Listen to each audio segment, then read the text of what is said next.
Good morning बच्चों। मैं BL Agarwal आज आपको इस लेक्चर में अकाउंटेंसी क्लास 11 का एक चैप्टर फाइनल अकाउंट उसके अंडर में trading profit and loss account बनाते हैं और उसी डेट में बैलेंस शीट बनाते हैं। Trading account for the purpose of gross profit and loss account, net profit, balance sheet, position statement कहलाता है। ये देखिए आपके सामने कोई मिस्टर ऑनेस्ट हैं जिनका बुक से बोला है फाइनल अकाउंट बनाना है। फाइनल अकाउंट बनाने के लिए देना पड़ेगा आपको ट्रायल बैलेंस ये रहा। ट्रायल बैलेंस डेबिट बैलेंस और क्रेडिट बैलेंस 31 मार्च 2012 का दिया हुआ है। डेबिट बैलेंस में ओपनिंग स्टॉक है, ट्रेडिंग का आइटम है, प्लांट एंड मशीनरी आपका एसेट्स है, फर्नीचर एसेट्स है, वेजेज आपका ट्रेडिंग का आइटम है, डेटर एसेट्स है, बिल्स रिसीवेबल एसेट्स है, इंश्योरेंस इनडायरेक्ट एक्सपेंस PL में जाएगा, रेंट इनडायरेक्ट एक्सपेंस PL में जाएगा, सैलरी इनडायरेक्ट एक्सपेंस PL में जाएगा, printing and stationery indirect PL में, पोस्टेज इनडायरेक्ट PL में। डिस्काउंट देखिए डेबिट में है, अलाउड है इनडायरेक्ट एक्सपेंस PL में, कैश और बैंक ये दोनों एसेट्स होता है। अगर कोई डेबिट बैलेंस है तो वो एक्सपेंस होगा, ट्रेडिंग या प्रॉफिट एंड लॉस अकाउंट का आइटम होगा, और अगर कोई एसेट्स है तो बैलेंस शीट एसेट्स में लिखेंगे। क्रेडिट बैलेंस कैपिटल लायबिलिटी होगा, सेल्स ट्रेडिंग अकाउंट बाई में जाता है, bills payable liability creditor liability, ये डिस्काउंट इनकम के रूप में है, PL अकाउंट क्रेडिट में जाएगा, कमीशन इनकम के रूप में है, PL अकाउंट क्रेडिट में जाएगा, provision for bad date trial के अंदर है, इनकम के रूप में है, PL क्रेडिट में जाएगा, और लोन इज लायबिलिटी। ये हो गया आपका ट्रायल बैलेंस डेबिट क्रेडिट बटा हुआ था, जिससे कि हम बगल में लिख दिए कौन trading PL and balance sheet का आइटम है। अब एडिशनल इंफॉर्मेशन एडजस्टमेंट एंट्री जिसको बोलते हैं, मिनिमम 2 इफेक्ट होगा। क्लोजिंग स्टॉक का अगर आपको याद हो तो क्लोजिंग स्टॉक ट्रेडिंग में जाता था और एसेट्स होता था। अनएक्सपायर्ड माने प्रीपेड होता है, अनएक्सपायर्ड माने prepaid, prepaid means paid in advance, तो एक्सपेंस से माइनस होगा, एसेट्स होगा। डिस्ट्रीब्यूटेड 1500 का गुड्स हम लोग फ्री सैंपल में बांट दिए हैं। अगर गुड्स बांटते हैं तो हमारा गुड्स कम होगा, परचेज कम होगा, दैट इज परचेज से माइनस करेंगे, और फ्री सैंपल एक्सपेंस है प्रॉफिट एंड लॉस अकाउंट में ले लेंगे। डेप्रिसिएशन प्लांट एंड मशीनरी से 10% माइनस करेंगे, फर्नीचर से 5% माइनस करेंगे, और डेप्रिसिएशन हमारा एक्सपेंस है, प्रॉफिट एंड लॉस का 2 में ले लेंगे। ये देखिए बिल्स रिसीवेबल में बिल डिजॉनर हो गया। बिल डिजॉनर का एंट्री होता है debtor account debit to bills receivable. अगर बिल डिजॉनर होता है तो डेटर में प्लस और बिल्स रिसीवेबल से माइनस, ये दोनों काम बैलेंस शीट में किया जाएगा। और डेटर में 500 रुपया प्लस करने के बाद डेटर 51,000 हो जाएगा, और 51,000 के ऊपर प्रोविजन निकालेंगे 5%, और ये डेप्रिसिएशन की तरह माइनस होगा और प्रॉफिट एंड लॉस का डेबिट में आएगा। ओके, तो ये हो गया आपका एडिशनल इंफॉर्मेशन का क्या इफेक्ट होगा वो बता दिए। चलिए सोल्व करके देखते हैं, ठीक है। ये रख दिया आपके सामने format in the books of mister honest trading and profit and loss account. सबसे पहले ट्रेडिंग बनेगा, और ट्रेडिंग का 2 का पहला आइटम आपका होता है opening stock. Opening stock question में मिला था 25,000। इसके बाद आता है परचेज मिला था 1,60,000। अब परचेज से कोई फ्री सैंपल था, फ्री सैंपल हमारे स्टॉक को कम करेगा, परचेज से माइनस करा देंगे फ्री सैंपल। फ्री सैंपल के नाम से गुड्स डिस्ट्रीब्यूट हुआ था 1,500 का, ये हो जाएगा आपका 158,500। बाई साइड में आएगा आपका सेल्स का अमाउंट आपका था 2,10,000। बाई साइड में आपका आएगा क्लोजिंग स्टॉक का अमाउंट था, क्लोजिंग स्टॉक इज 35,000। ट्रेडिंग का 2 में अगर कोई एक्सपेंस है तो चला आएगा।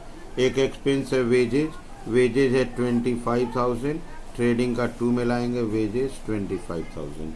इसके बाद और कोई एक्सपेंस ट्रेडिंग के लायक नहीं है, यहाँ आंसर आ जाएगा gross profit CD। Credit side plus करेंगे, क्रेडिट का प्लस हुआ 245,000, यहाँ लाएंगे 245,000। डेबिट वाला माइनस कर देना है, ग्रॉस प्रॉफिट आ जाएगा।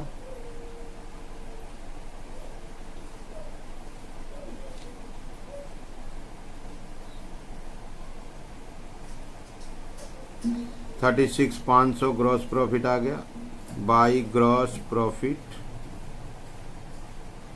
BD, that is 36,500। ओके, अब बढ़ते हैं हम लोग प्रॉफिट एंड लॉस अकाउंट की तरफ। टू साइड में एक्सपेंसेस, अब आई में एक आध इनकम जो है वो रिकॉर्ड किया जाएगा। एक्सपेंसेस के रूप में आपका इंश्योरेंस था, इंश्योरेंस में 200 रुपया प्रीपेड था। टू इंश्योरेंस था 3,200, इसमें से प्रीपेड है, प्रीपेड माइनस किया जाता है 200, बाहर आपका हो गया 3,000। टू रेंट एंड रेट्स का अमाउंट था 4,000। To rent and rates amount था आपका 4,000। टू सैलरीज में कोई एडजस्टमेंट नहीं है। टू सैलरीज आपका 32,000 है। क्लियर है। To printing and stationery expense होता है, प्रिंटिंग एंड स्टेशनरी आपका 1,200 है। टू पोस्टेज भी एक्सपेंस है, पोस्टेज आपका 100 रुपीज़ है। टू डिस्काउंट डेबिट में है तो इसका मतलब हुआ डिस्काउंट अलाउड का 800 रुपया है। क्लियर है। क्रेडिट की तरफ आते हैं। बाई डिस्काउंट, ये डिस्काउंट रिसीव्ड है, बाई डिस्काउंट रिसीव्ड इनकम हो गया 4,000 है। कमीशन रिसीव्ड इनकम है, बाई कमीशन रिसीव्ड इनकम है 6,000। By provision for bad date trial के अंदर है, इनकम होता है, ये आपका 3,000 है। एडजस्टमेंट के हिसाब से एक फ्री सैंपल था, फ्री सैंपल एक्सपेंस होता है, एडवर्टीजमेंट हुआ एक तरह से, 1,500 रुपया था। एडजस्टमेंट के हिसाब से डेप्रीसिएशन आएगा, डेप्रीसिएशन आपका मशीनरी और फर्नीचर पे है, मशीनरी और फर्नीचर पे आपका डेप्रीसिएशन है। मशीनरी का 10% 6,000, फर्नीचर का 5% 1,000, डेप्रीसिएशन आपका हो गया 7,000। इसके अलावा बिल डिजॉनर डेटर में ऐड हुआ था, डेटर में ऐड होने के बाद डेटर का बैलेंस आपका हो गया 51,000। प्रोविज़न निकालना है, to provision for bad debt, debtor 51,000 है, उसका 5% 2,550। तो एडजस्टमेंट एंट्री को ध्यान से देखना पड़ता है। एडजस्टमेंट एंट्री का काम हो गया। एक्सपेंस 2 में, इनकम बाई में लिख दिए। आपका डेबिट में लगता है लॉस होगा, ठीक है। डेबिट का आपका टोटल हो गया, डेबिट का टोटल हो गया 52,150। इस साइड में जो आंसर आएगा by capital account net loss. अगर नेट लॉस है तो वो प्रॉफिट एंड लॉस से निकल के बैलेंस शीट कैपिटल से माइनस हो जाएगा 36,500 और ये आपका 13,2650। ये नेट लॉस है, बैलेंस शीट कैपिटल से माइनस हो जाएगा। तो ये आप देख लो, ट्रेडिंग अकाउंट बना दिए पहले, ट्रेडिंग अकाउंट के बाद profit and loss account. Adjustment को खूब ध्यान रखना पड़ता है। प्रॉफिट एंड लॉस अकाउंट में नेट लॉस आया जो बैलेंस शीट कैपिटल से माइनस होगा, ठीक है। चलिए चलते हैं बैलेंस शीट। ये रख दिया आपके सामने बैलेंस शीट का फॉर्मेट। बैलेंस शीट में सबसे पहले कैपिटल को लाते हैं। कैपिटल का अमाउंट आपका 1,00,000 रुपया था। इसमें अगर लॉस हुआ है तो माइनस करेंगे, that is net loss. Net loss आपका था 2,650। ड्राइंग माइनस होता है, ड्राइंग है नहीं, माइनस करके बाहर। लोन लायबिलिटी होता है, लोन आपका था 27,000। क्रेडिटर, सन्ड्री क्रेडिटर लायबिलिटी है, सन्ड्री क्रेडिटर आपका 40,000 था। बिल्स पेएबल लायबिलिटी है, बिल्स पेएबल आपका 25,000 था। क्लियर है। अब चलते हैं एसेट्स की तरफ। Plant and machinery, plant and machinery asset है, अमाउंट है 60,000, तो इसमें से डेप्रीसिएशन 10% 6,000 आया था, ये हो गया 54,000। फर्नीचर आपका एसेट है 20,000, इसमें से डेप्रीसिएशन आपका 1,000 था, डेप्रीसिएशन माइनस कर दिए 19,000। इसके अलावा क्लोजिंग स्टॉक आपका 35,000 था, ये एसेट्स में आएगा। सन्ड्री डेटर आपका 50,500 था, इसमें BR डिजॉनर प्लस किया जाता है 551 हुआ। अब provision for bad date 5%, 25,50 minus होगा 48,450। इसके अलावा एडजस्टमेंट में बिल्स रिसीवेबल का था, तो बिल्स रिसीवेबल एक एसेट्स होगा। बिल्स रिसीवेबल आपका 16,000 था, एक बिल डिजॉनर हुआ है BR डिजॉनर, वो बिल्स रिसीवेबल से माइनस हो जाएगा 15,500।